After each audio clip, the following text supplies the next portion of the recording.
KPCC president Sunny Joseph വാർത്താ സമ്മേളനം വിളിച്ചിരുന്നു. ഇന്ന് 11 മണിക്കായിരുന്നു വാർത്താ സമ്മേളനം നിശ്ചയിച്ചത്. എന്നാൽ അദ്ദേഹം വാർത്താ സമ്മേളനം വേണ്ടെന്ന് വെച്ചു.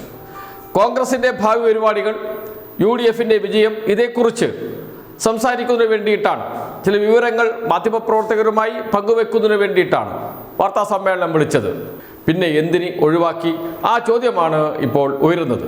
ഒഴിവാക്കാതിരിക്കാൻ മറ്റും മാർഗമില്ല KPCC പ്രസിഡന്റിന്റെ മുന്നിൽ. കാരണം മുഖ്യമന്ത്രി ആരാകണമെന്ന തർക്കം ഒരു ഭാഗത്ത് രൂക്ഷമായി നടക്കുന്നു. കോൺഗ്രസ് പ്രവർത്തകർ ചേരിതിരിഞ്ഞ് മുദ്രാവാക്യം വിളിക്കുന്നു, പോസ്റ്ററുകൾ കത്തിക്കുന്നു, പ്രകടനം നടത്തുന്നു. ഇതൊക്കെ ഒരു ഭാഗത്ത് നടന്നുകൊണ്ടിരിക്കുന്നു. പരസ്പരം ഏറ്റുമുട്ടൽ ആരംഭിച്ചിട്ടില്ല എന്ന് മാത്രമേ ഉള്ളൂ. വരും ദിവസങ്ങളിൽ അതും നടക്കാൻ സാധ്യതയുണ്ട്. VD സതീശന് വേണ്ടി പ്രവർത്തകർ രംഗത്തിറങ്ങി എന്നാണ് വാർത്തകളിൽ വരുന്നത്. ഏതാണ് പ്രവർത്തകർ? മുസ്ലിം ലീഗിൻ്റെ പ്രവർത്തകരാണ് എന്നതാണ് പുതിയ വാർത്ത. മുസ്ലിം ലീഗ് കോൺഗ്രസിൻ്റെ ആഭ്യന്തര കാര്യങ്ങളിൽ പരസ്യമായി ഇടപെടുന്ന അവസ്ഥ വരെ എത്തി നിൽക്കുന്നു കോൺഗ്രസിൻ്റെ സ്ഥിതി. അപ്പോഴും എന്തിനാണ് സണ്ണി ജോസഫ് വാർത്താ സമ്മേളനം ഉപേക്ഷിച്ചത് എന്ന ചോദ്യം അവശേഷിക്കുന്നുണ്ട്.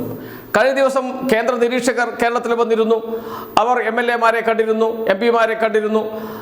MLA-മാർ 47 പേർ KC വേണുഗോപാലിനെ പിന്തുണച്ചു, 8 പേർ രമേശ് ചെന്നിത്തലയെ പിന്തുണച്ചു, 6 പേർ മാത്രമാണ് VD സതീശനെ പിന്തുണച്ചത്. പക്ഷേ ഇതിൽ ഏറ്റവും നിർണായകം KPCC പ്രസിഡന്റിന്റെ നിലപാടാണ്.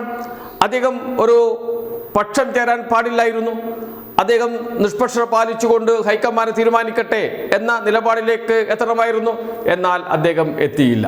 അദ്ദേഹം KC വേണുഗോപാലിന്, KPCC പ്രസിഡന്റിന്റെ പിന്തുണ KC വേണുഗോപാലിന്. ആർക്കാണ് പിന്തുണ നൽകിയത് എന്നത് സംബന്ധിച്ചുള്ള വിവരങ്ങൾ കൃത്യമായി പുറത്തു വരികയും ചെയ്തു. അത് ഒരു ഫോട്ടോയിലൂടെയാണ്. ഇന്ത്യൻ എക്സ്പ്രസിന്റെ ഫോട്ടോഗ്രാഫർ പകർത്തിയ ഫോട്ടോ. AICC നിരീക്ഷകനായ മുകുൾ വാസ്നിക് MLA-മാരുമായി കൂടിക്കാഴ്ച നടത്തിയതിനു ശേഷം പുറത്തേക്ക് വരുന്നു KPCC ഓഫീസിൽ നിന്ന്. സ്വാഭാവികമാണ്, പുറത്ത് മാധ്യമപ്രവർത്തകരുണ്ട്, ഫോട്ടോഗ്രാഫർമാരുണ്ട്, വീഡിയോഗ്രാഫർമാരുണ്ട്. അവരെല്ലാവരും മുകുൾ വാസ്നിക്കിന്റെ ദൃശ്യങ്ങൾ പകർത്തുകയും ചെയ്തു. ഇന്ത്യൻ എക്സ്പ്രസ് ഫോട്ടോഗ്രാഫർ പകർത്തിയ ദൃശ്യത്തിൽ മറ്റൊരു കാര്യവും കൂടി പെട്ടു. കയ്യിൽ കിടക്കുന്ന കടലാസ്. അതൊന്ന് സൂം ചെയ്ത് നോക്കിയപ്പോഴാണ് കാര്യങ്ങൾ മനസ്സിലായത്. ആർക്കൊക്കെയാണ് പിന്തുണ നൽകിയത് എന്ന്. ഏതാനും പേരുകൾ മാത്രമേ പുറത്തു വന്നിട്ടുള്ളൂ. അതിൽ K നീലകണ്ഠൻ ആർക്കും പിന്തുണ നൽകിയില്ല. സന്ദീപ് വാര്യർ KC വേണുഗോപാലിനാണ് പിന്തുണ നൽകിയത്. അഡ്വക്കേറ്റ് സജി ജോസഫ് KC വേണുഗോപാലിന് പിന്തുണ. അഡ്വക്കേറ്റ് TO മോഹനൻ KC വേണുഗോപാലിന് പിന്തുണ. അഡ്വക്കേറ്റ് സണ്ണി ജോസഫ് KC വേണുഗോപാലിന് പിന്തുണ. ആരാണ് advocate Sunny Joseph? KPCC president. KPCC president KC വേണുഗോപാലിനാണ് പിന്തുണ നൽകിയത് എന്ന് ഈ രേഖകളിൽ വ്യക്തമാണ്. അതിനുശേഷം miss Usha Vijayan KC Venugopal. IC Balakrishnan വയനാട്ടിൽ നിന്നുള്ള MLA ആണ്. അദ്ദേഹം KCക്കാണ് ആദ്യ പരിഗണന നൽകിയത്. രണ്ടാമത്തെ പരിഗണന RCക്കും നൽകിയിട്ടുണ്ട്. എന്ന് വെച്ചാൽ രമേശ് ചെന്നിത്തലയ്ക്കും നൽകിയിട്ടുണ്ട്. ഈ സിദ്ദിഖ് പിന്തുണ നൽകിയിരിക്കുന്നത് KC വേണുഗോപാലിനാണ്.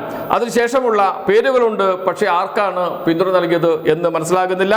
അവിടെയാണ് മുകുൾ വാസ്നിക്കിന്റെ കൈ ഉള്ളത്. അതുകൊണ്ട് വ്യക്തമായില്ല. പക്ഷേ ഇതിൽ നിന്നൊരു കാര്യം വ്യക്തമായി, സണ്ണി ജോസഫ് പിന്തുണ നൽകിയിരിക്കുന്നത് KC വേണുഗോപാലിനാണ് എന്ന്. അതുകൊണ്ടാണ്, അല്ലെങ്കിൽ അതേക്കുറിച്ചുള്ള ചോദ്യങ്ങൾ വരും എന്നതുകൊണ്ടാണ് അദ്ദേഹം വാർത്താ സമ്മേളനം നടത്താതെ ഒളിച്ചോടിയിരിക്കുന്നത് എന്നർത്ഥം. കേരളത്തിൽ 102 സീറ്റാണ് UDF നേടിയത്. വൻ ഭൂരിപക്ഷമാണ് ജനങ്ങൾ UDFന് നൽകിയത്. ഇതുവരെയും മുഖ്യമന്ത്രി ആരെന്ന് തീരുമാനിക്കാൻ കഴിഞ്ഞില്ല. തമ്മിലടി രൂക്ഷമായി നടന്നുകൊണ്ടിരിക്കുന്നു. KPCC ഓഫീസിൽ നടന്ന യോഗവും ചർച്ചയും ഒക്കെ ഇതാ പുറത്തേക്ക് വന്നത് മറ്റൊരു രൂപത്തിലാണ്. എന്ന് വെച്ചാൽ തെരുവിൽ VD സതീശന് വേണ്ടി മുദ്രാവാക്യം വിളിച്ച് പ്രകടനം നടക്കുന്നു. പോസ്റ്ററുകൾ വരുന്നു. KC വേണുഗോപാലിന് വേണ്ടി പോസ്റ്ററുകൾ വരുന്നു. രമേശ് ചെന്നിത്തലയ്ക്ക് വേണ്ടിയും ബോർഡുകളും പോസ്റ്ററുകളും ഉയരുന്നു. കോൺഗ്രസ് നേതാക്കളെ പരസ്യമായി വിമർശിച്ചുകൊണ്ട് മുസ്ലിം യൂത്ത് ലീഗ് രംഗത്ത് വരുന്നു, മുസ്ലിം ലീഗ് രംഗത്ത് വരുന്നു.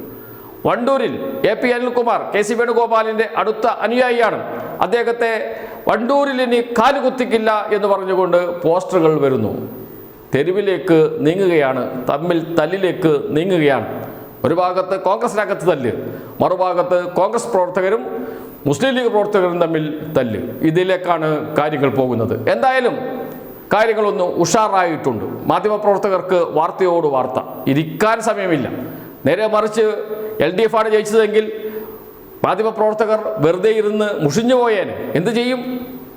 മുഖ്യമന്ത്രി ആരാണെന്ന് ഇതിനകം തീരുമാനിച്ചിട്ടുണ്ടാകും, മന്ത്രിമാരെ തീരുമാനിച്ചിട്ടുണ്ടാകും, സത്യപ്രതിജ്ഞ തീയതി നിശ്ചയിച്ചിട്ടുണ്ടാകും, ചിലപ്പോൾ സത്യപ്രതിജ്ഞ തന്നെ കഴിയാനും സമയമായി.